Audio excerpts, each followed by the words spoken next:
Hey guys, it's Siobhan with 2Kitty and Beyond. Welcome back to my channel. Today we're doing January 2021 readings, and this is for Pisces. So that can apply to Pisces, Sun, Moon, Rising, or Venus. These are general readings, so just take what messages resonate with you and leave the rest. Let's go ahead and jump into your reading, Pisces. If you guys are interested in getting a little more information on what's going on in the year ahead, I do have the 2021 year ahead readings available on my channel if you haven't already seen them. Check those out. They're very detailed. Go into all the months' energy. So let's see what's coming up for you guys. So what's the overall energy you're in January? You have the 8 of Pentacles and the 5 of Cups. That's an interesting combo. What's the challenge this month?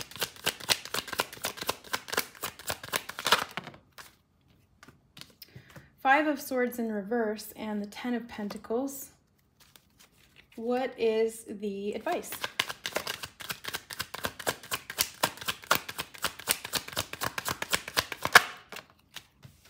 Ace of Wands.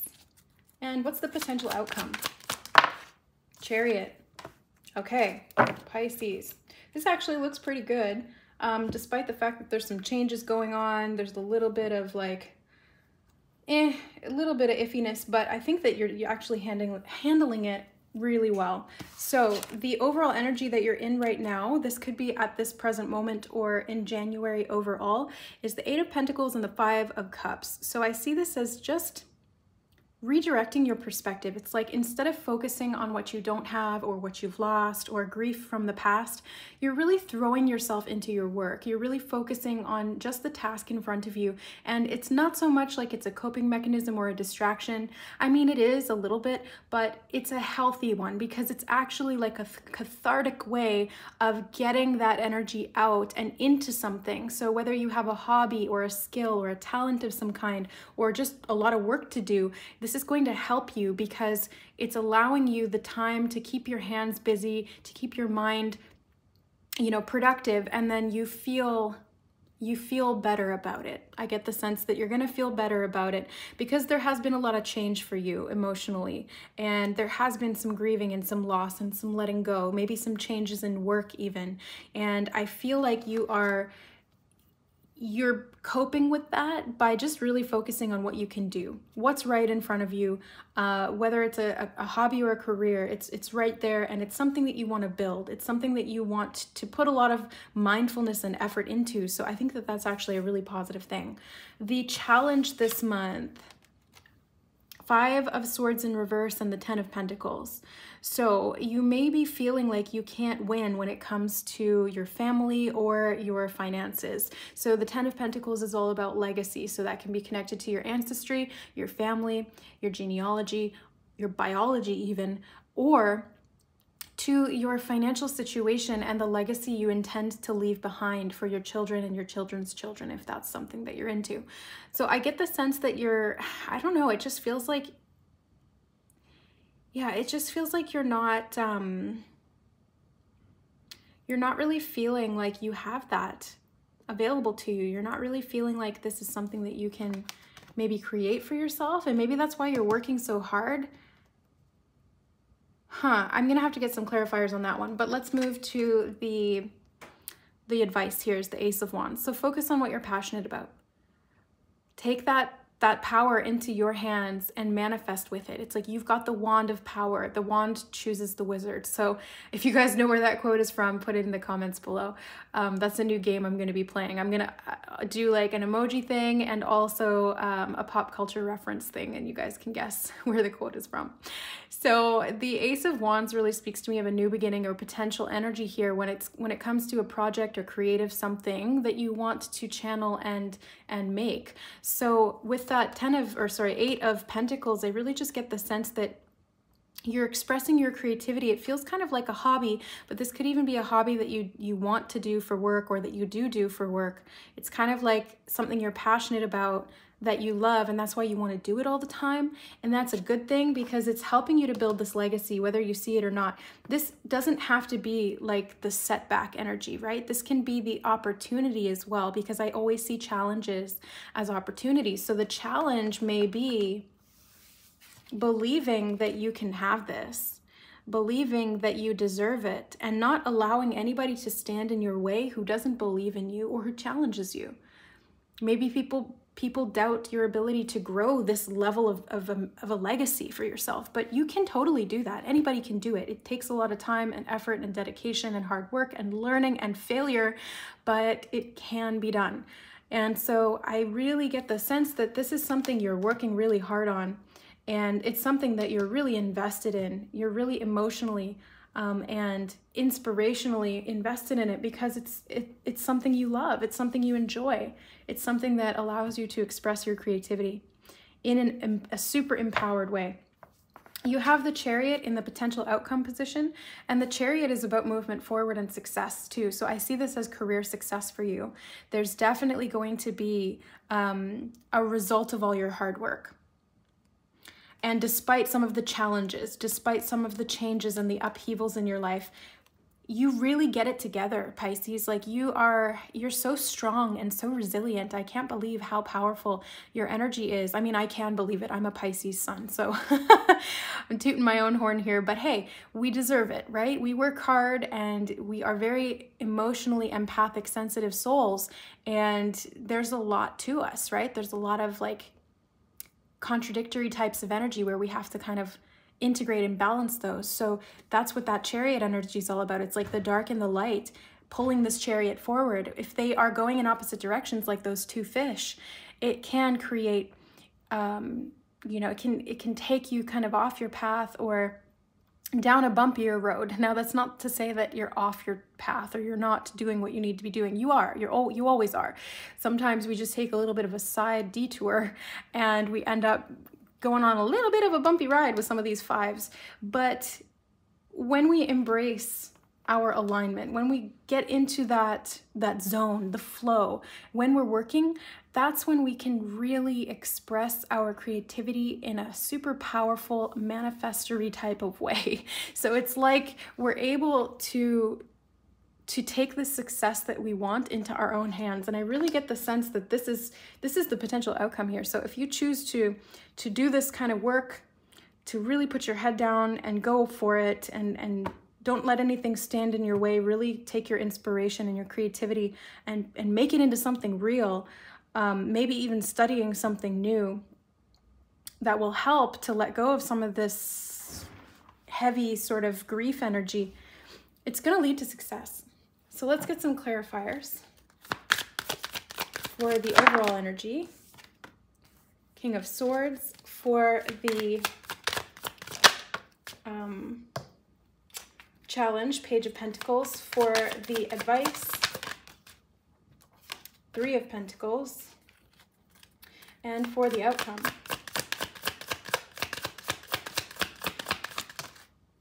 Queen of Swords. Interesting. So you have two counterparts here, the King of Swords and Queen of Swords. So this could be Libra, Aquarius, Gemini energy. If you have those in your chart, this is kind of unifying the masculine and the feminine principles of those energies. These could be a relationship as well. Maybe somebody where there's a communication between you and this individual that's very clear, very concise, very mature, very logical minded as well. And I get the sense that because this is in the overall energy and the outcome, it's kind of like you're using this to take action. You're using this logic, rationality, practicality, and insight. I feel like you're gaining a lot of wisdom and insight, and you're learning so much. And with that, you're able to take it forward through some of these Pentacles energy, because you've got the Page and the Three of Pentacles. And I see this as you building something. You're building that foundation, Pisces. You are doing the work. There's going to be money coming in. There is money coming in. The challenge is accepting and receiving it, believing that you deserve it. I think maybe part of that.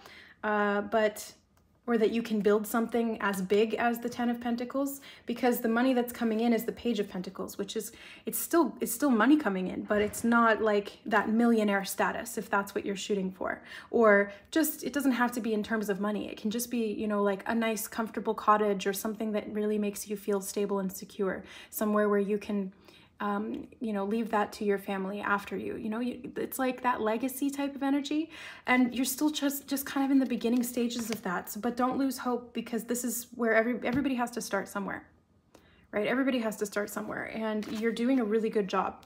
You are working with others really well. You are an expert in your field, is what I just heard. You're an expert in your field, and this is something to be proud of. This is something to, you know, advertise, show up as, work with other people on a consulting basis, or just really embrace your talent and your skill. With that 8 of Pentacles here, you've got a skill.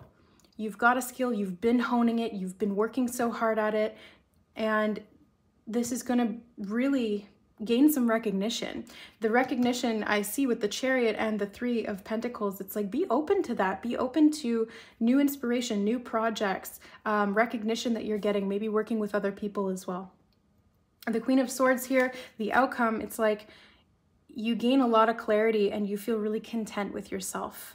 There's just so much new realms of thought, and you're very receptive to what is to come next. It's like, you know that you can be successful, and you're willing to meet any challenge head on, because you know from your experience, from what you've proven to yourself in the past, that you are capable. Very, very capable. So let's grab an oracle card to close out the reading. If you guys are resonating with this reading, leave a heart emoji down below in whatever your favorite color is. Let me know. Okay. Well, there it is. I didn't even really have to shuffle. These cards have been coming out really fast for all the signs. Passion of the Lion Heart, Goddess Sekhmet, and Fire Agate. Wow, yeah, this is very Ace of Wands energy. The advice from Spirit is like, connect with your passion, connect with your fire, connect with your indomitable spirit within. This is the guiding light. This is the driving force. It's like the fire in the coal engine that drives the train. And you've been really chugging along, Pisces. So good work. Passion of the Lion Heart. Sekhmet is the goddess of destruction and bloodshed and chaos. But on the other hand, in her, she's also like a warrior. So if we want to think about it in positive terms, you know, she's strong. She's a warrior. She's a protector. And the other aspect of her is Bastet, which is the nurturer, the mother, and the protector, especially of cats. So how perfect is this? Because I obviously love cats. Sekhmet was actually one of the first goddesses that came through for me. I started hearing the word Sekhmet in my head over and over and over again, because I'm clairaudient. And I was like, what the heck is this? I don't know what this word means. So I Googled it, and I found that it was the goddess from ancient Egypt of growth and nurturing, but also chaos and destruction. So she's kind of like Kali in like the Hindu religion. I think every, you know, it's just that archetype, right? And she's depicted as like a woman with a lion head. And I ended up finding this talisman of Sekhmet that I had had for years, and I got it from my mom. I found it in her jewelry box when I was a kid, and I asked her if I could have it, and she said yes. And I had it for years not knowing what it was, and when I looked up Sekhmet after I started hearing it, that was Sekhmet. It was absolutely amazing. And she's shown with a sun on top of her head, so there's usually a big orb on top of her head, which is a representation of the god Ra. So she's the daughter of Ra, and Ra was the god of creation. So she's the daughter of creation, and she has the power of the sun god Ra through insight, through clarity, through consciousness, to be able to create or destroy whatever it is that she needs to do. So it's like destroying some of these old beliefs and old emotional attachments so that you can create something much more aligned with you and much more passionate. Very, very passionate, and having the courage to do that. You're going to be very successful, Pisces. Much love to you. Thanks so much for being here. If you guys are interested in booking a personal reading or healing session with me, the information will be in the description box below this video. Wishing you the best for January and beyond. Much love, guys. Bye.